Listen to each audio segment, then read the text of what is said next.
সাজানো পাতানো রায়ে জামায়াতের ১১ জন নেতাকে হত্যা করা হয়েছে বলে মন্তব্য করেছেন জামায়াতের আমির ডক্টর শফিকুর রহমান। এসব মামলায় ন্যায় বিচারেই জেনোসাইড হয়েছে বলে তুলনা করেন তিনি। দেশের মানুষের সেবা করার সুযোগ পেলে প্রতিহিংসামূলক রাজনীতি বন্ধের কথাও বলেন এই নেতা। বিস্তারিত আরিফিন শাওনের রিপোর্টে। ৭১-এর মানবতা বিরোধী অপরাধের মামলায় খালাস পেয়েছেন জামায়াত নেতা এটিএম আজহারুল ইসলাম। জীবন অবাক না করলে কে করবে? 28% মিল্ক ফ্যাটের অবাক করার সাথে ফ্রেশ মিল্ক পাউডার। জীবন অবাক করুক প্রতিদিন।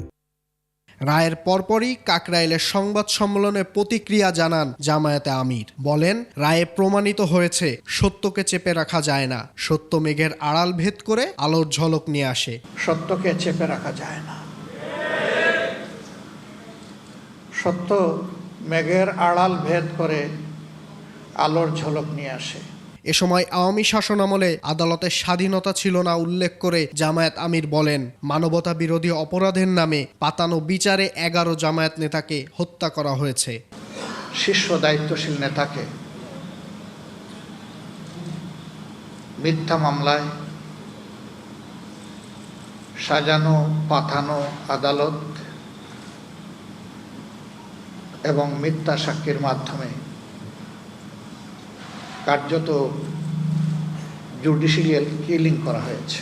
এ সময় মানবতা বিরোধী অপরাধের বিচারিক প্রক্রিয়া নিয়েও প্রশ্ন তোলেন তিনি। যে পরিবারের মানুষকে খুনের অভিযোগে নেতৃবৃন্দের ট্রায়াল চলছে, সেই পরিবারের কারো সাক্ষ্য নেওয়া হয়নি, বরঞ্চ এক ভাই সাক্ষ্য দিতে এসেছিলেন, ইসাব আলীর ভাই শুকরঞ্জন বালি, তাকে আদালত প্রাঙ্গণ থেকে অপহরণ করা হয়েছে, সরকারি বাহিনী অপহরণ করেছে। একই সঙ্গে কর্মী বা দলের কারণে কেউ ক্ষতিগ্রস্ত হয়ে থাকলে ক্ষমা চান জামায়াত আমির। আমাদের কোনো আচরণে, কোনো পারফরমেন্সে আপনারা কষ্ট পেয়ে থাকলে আমাদেরকে ক্ষমা করে দেবেন। আরিফিন শাওন, ২১ টেলিভিশন, ঢাকা।